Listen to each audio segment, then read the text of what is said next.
Saudara kita yang terbaring di rumah sakit hari ini, sayup-sayup suara azan dari masjid rumah sakit masuk ke telinganya. Dia menonton di televisi acara live solat Jumat, tapi saat itu dia hanya mampu terbujur kaku. Ruhnya masih ada dalam jasad. Anaknya tidak bisa berada di sampingnya karena security tidak mengizinkan keluarga berada di dalam ruang ICU. Dia duduk di dalam. Suara terdengar, azan bersahutan, hayya 'alas salah, mari salat, hayya 'alal falah, mari menuju kemenangan. Dia hanya bisa meneteskan air mata. Kenapa? Kalau dulu dia waktu sehat sempat beribadah, penyesalannya tidak terlalu banyak. Tapi kalau di saat sehat walafiat tak sempat untuk menempelkan kening ke lantai, tak sempat melangkahkan kaki ke rumah Allah, tak sempat mendengarkan khutbah, maka tak ada duka di atas duka. Air mata yang meleleh tak dapat mengembalikan masa lalu. Lan tarji'al ayyamul lati madat, yang lalu tak dapat diulang kembali. Air mata darah menangis, yang sakit tak akan sembuh, yang mati tak akan hidup. Penyesalan selalu datang di akhir perbuatan. Belum pernah orang menyesal sebelum perbuatan berlalu. Selalu penyesalan di akhir. Di saat itu penyesalan tak lagi bermakna.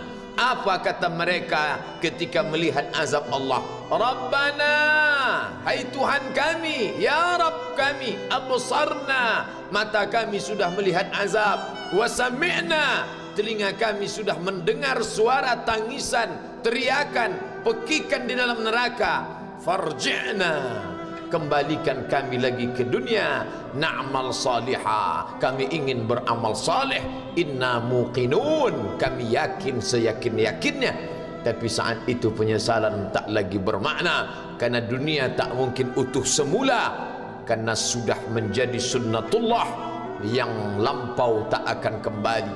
Idza sama'un fatarat, langit terbelah, wa idzal kawakibun tasarat, planet-planet bertabrakan, wa idzal biharu fujirat, lautan diledakkan, diletupkan, wa idzal quburu bu'asirat, semua yang dikubur dibangkitkan. Alimat nafsum ma qaddamat wa akharat, disitulah orang baru sadar apa yang dulu pernah aku lakukan. Wa qadimna ila ma amilu min amalin, semua amal mereka kami tunjukkan, kami datangkan. Ini amalmu, ini infakmu, ini wakafmu, ini sedekahmu, ini salawatmu, ini bacaan Qur'anmu, ini zikirmu. Tersenyum mata melihat amal. Faman ya'mal mithqala dzarratin khairan yarah. Tapi jangan lupa, apakah yang dosa-dosa itu dilupakan begitu saja? Yang buruk pun akan nampak juga. Faman ya'mal mithqala dzarratin syarran, sebesar ujung rambut, sebesar telapak kaki semut yang hitam, di atas batu yang hitam, di tengah malam yang kelam, di dalam samudra yang gelap, akan ditampakkan juga pada hari itu. Yauma tublas sarair, segala rahasia ditunjukkan, dan mata akan melihat dengan penglihatan yang nyata. Mulut tidak lagi bisa menjawab. Al-yauma nakhtimu ala afwahihim, hari itu mulut kami kunci, karena mulut itu yang dulu pandai mencari-cari alasan, bersilat lidah, maka hari itu lidah dikunci. Wa tukallimuna aydihim, tangan mereka kami buat bicara. Wa tashhadu arjuluhum, kaki bersaksi. Apa yang akan dibicarakan tangan, apa yang akan dipersaksikan kaki? Bima kanu yaksibun, semua yang pernah dilakukan di masa yang lalu.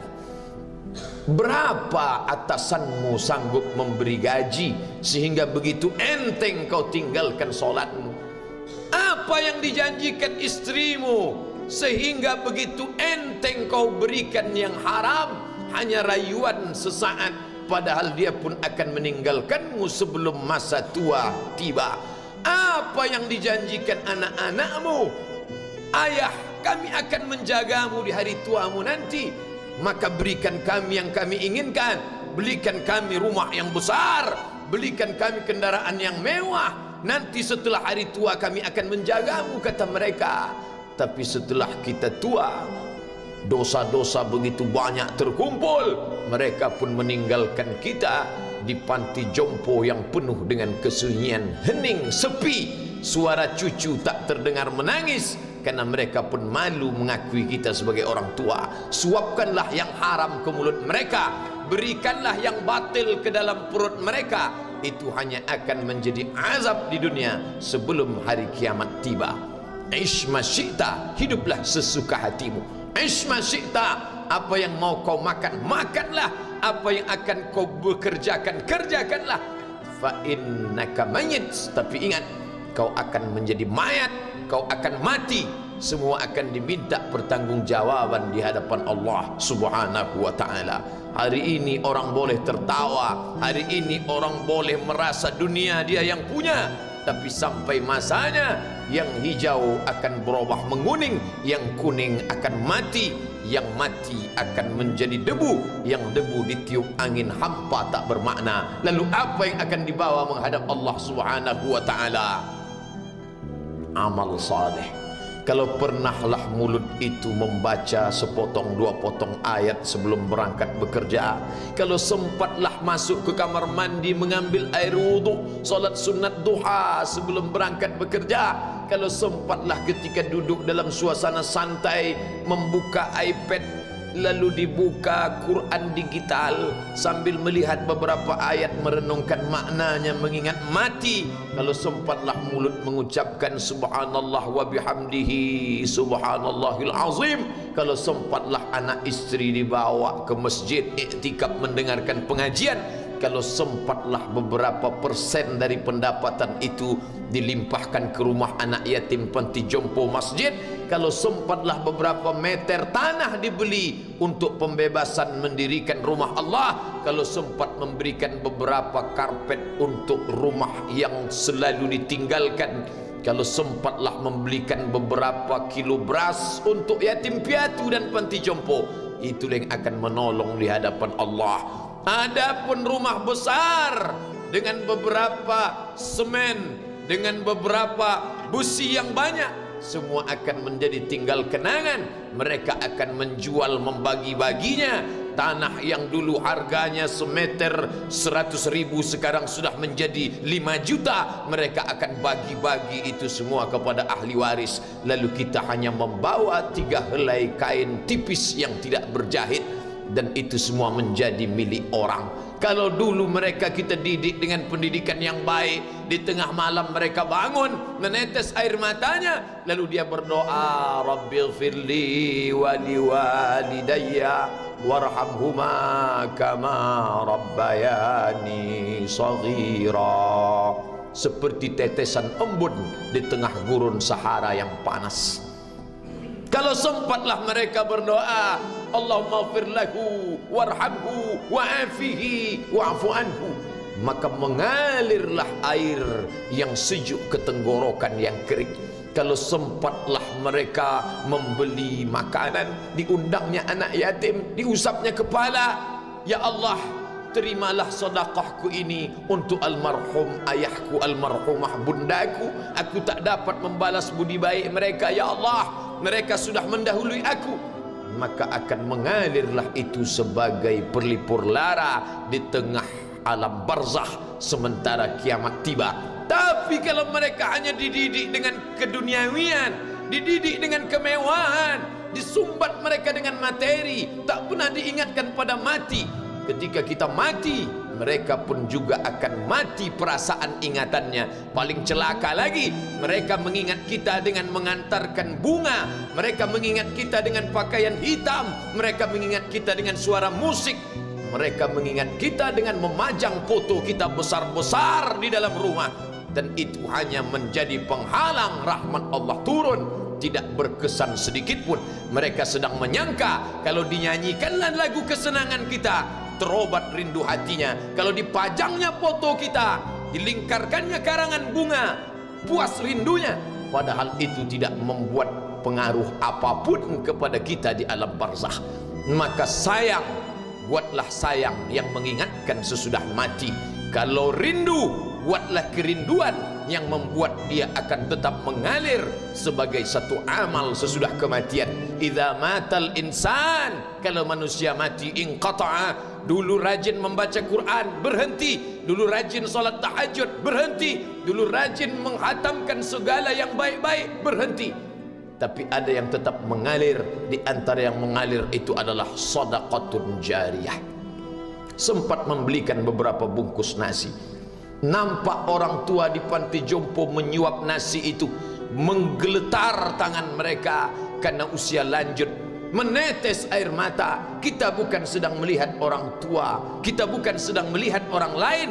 Saat itu kita sedang melihat potret diri kita 30 tahun yang akan datang. Di mana aku 30 tahun akan datang? Surga, kenikmatan yang luar biasa, tapi dia tidak akan dimasuki oleh orang yang biasa-biasa. Solat biasa, baca Quran biasa, zikir biasa, untuk mendapatkan yang luar biasa, maka itu bukan perimbangan ibadah yang fair. Hanya dengan solat wajib biasa, hanya dengan baca Quran biasa, hanya dengan zikir biasa, hanya dengan sedekah biasa, berharap akan masuk ke dalam surga yang luar biasa, maka sungguh bukan suatu perimbangan perniagaan yang seimbang antara makhluk dengan Khalik Allah Subhanahu wa taala. Khutbah Jumat ini kembali mengingat kita, mengajak merenung bersama. Kita ini mau kemana? Di sini untuk apa? Yang kita bawa menghadap Allah itu apa? Apakah nama, jabatan, kebesaran, harta benda ikut menghadap Allah? Tidak. Dia akan tinggal menjadi puing-puing kenangan. Yang akan dibawa adalah amal saleh. Makanya kita selalu berdoa selesai wudu, Allahumma ja'alni minat tawabin waj'alni minal mutatahhirin. Ditutup dengan waj'alni min ibadikas salihin, karena orang yang saleh lah yang selamat dari kerugian, yang lain rugi. Innal insan, semua manusia lafi khusrin, rugi. Yang kaya rugi, yang punya kuasa rugi, yang ganteng rugi, yang punya anak rugi, yang punya istri rugi. Tapi ada yang beruntung, illallazina amanu, kecuali yang beriman, wa amilus salihati, dan beramal saleh. Itulah orang yang beruntung, karena dia akan hidup dalam kehidupan yang kekal abadi, membawa iman dan amal salehnya. Kalau sampai hari ini masih bersemayam di dalam diri kita, mari kita jaga. Dan kita berharap kepada Allah husnuzan, Allah menutup usia kita ini dengan husnul khatimah. Ketika itulah malaikat datang memanggil, menyambut, ya ayyatuhan nafsul mutmainnah, wahai jiwa yang tenang, irji'i ila rabbiki, kembalilah engkau kepada Tuhan Rabbmu, radiyatan mardiyah, engkau ridha kepada Allah, Allah pun ridha menerima engkau sebagai hambanya. Fadkhuli fi ibadi, masuklah engkau ke dalam golongan hambaku. Wadkhuli jannati, masuklah engkau ke dalam surgaku. Saat itu ruh keluar dari badan seperti tetesan air di hujung daun yang lembut menetes.